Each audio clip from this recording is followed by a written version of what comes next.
Screw it, let's just make a video. I usually have a script for these kind of things, and I usually have an idea, but I was about to go get food after a very long night last night at the airport. I was there for 11 hours, and I had the random urge to do something productive, but not particularly for my classes. But I want to do something personal and something creative, so I pulled out my mic, my computer, my phone, and I said, let's just make a video. Like I said, I don't really know where I'm going with this, but I guess I just have a lot to say. And that was the original intention for this channel, was to just be a platform for me to just sit here and talk. I've put a lot of pressure on myself to have these perfect videos, which none of them have been perfect so far, obviously, but I want to do the absolute best I can with the equipment that I have. I've given myself a little bit of leeway because I'm in a dorm with obviously not a real setup, with lackluster intelligence when it comes to recording and making videos, and I have equipment that I'm brand new to. This is the first real actual mic I've owned. That pressure I put on myself just became too much. And that's why I haven't really been posting consistently, when consistency was my original goal. I understand how much talking helps me. That's why I started this channel. It became too much of a burden on myself, which sucks because this is a creative outpost for me to just simply sit here, say what's on my mind. But I turned it into something I didn't originally want it to be. So here I am trying to revert it to its original form, where I'm just gonna sit here and fucking yap. Even though I am kind of just talking, I have a couple themes that are on my mind, and one is gratitude. It's been the ending, or almost ending, of one of the weirdest, most crazy years of my life. It's April 27th right now, and I have a week and a half left of class of my freshman year, and then finals, and then I am back home working for a couple months, and I'll be back here already in my second year of college.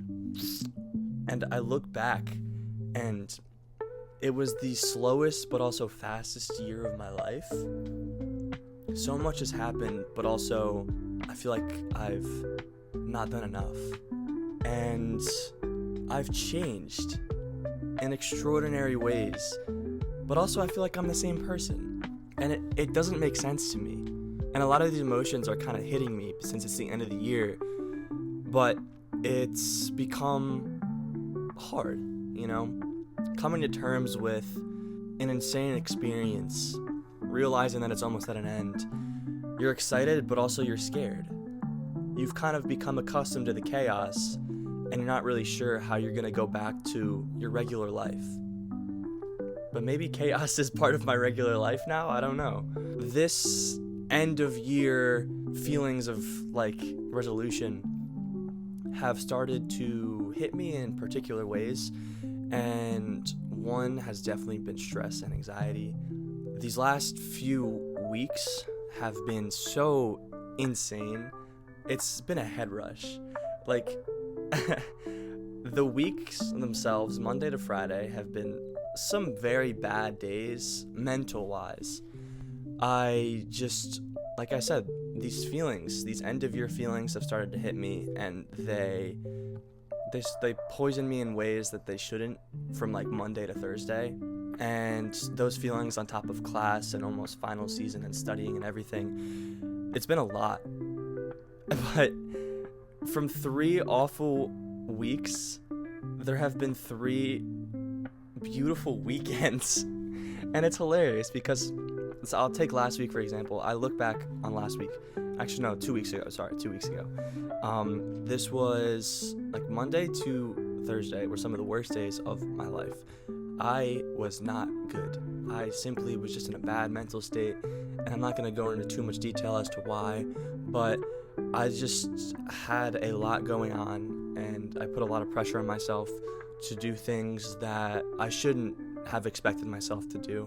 Plus also, I was kind of causing myself to spiral in unnecessary ways. But that led to the decision of me going home early for Easter. That ended up being a phenomenal weekend. Horrible days turned into one of the most needed, relaxing, restful weekends of my life.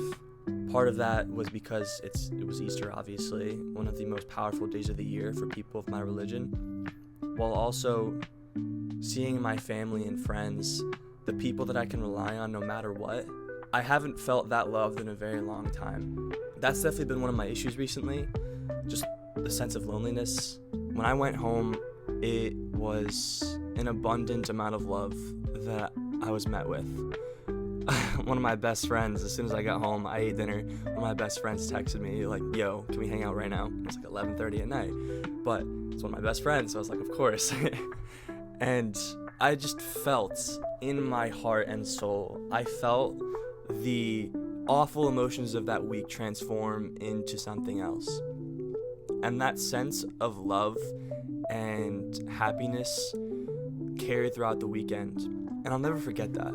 In a week where I was very reclusive, I kept to myself, I was in such an awful mood and I didn't want others to see it, or I didn't want to take any of my anger or sadness out on anyone else. Such an awful week. It still turned out to be a memorable one, because by the end of it, I was in a much better place. After that weekend, because obviously it had to come to a close, I came back to school, and I was a little worried.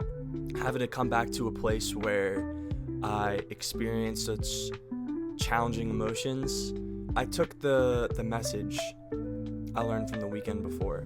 I began to try and put it into my daily life. There's always something to be grateful for no matter what, even in the worst times of your life. Whether it's something to look forward to, or a friendship that you have that you don't appreciate enough as much as you want to, or something little in your day-to-day life that simply just brings you a little bit of happiness. That's all that matters, and it's sometimes just more than enough. For me, it ended up being something to look forward to.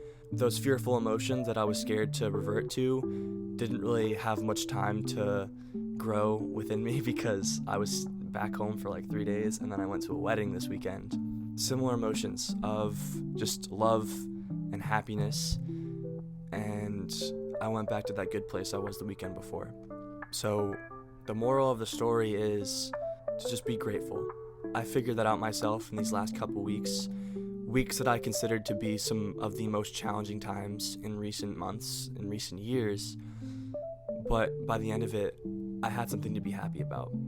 I had something to be grateful for. Like I said, I'll never forget those feelings, the bad ones and the good ones. They provide me with the knowledge to live better in the future.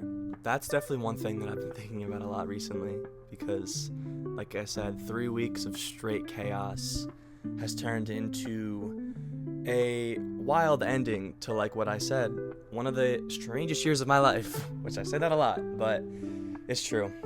I feel like I have more to say, but I'll save that for a future video because we fucking back, baby.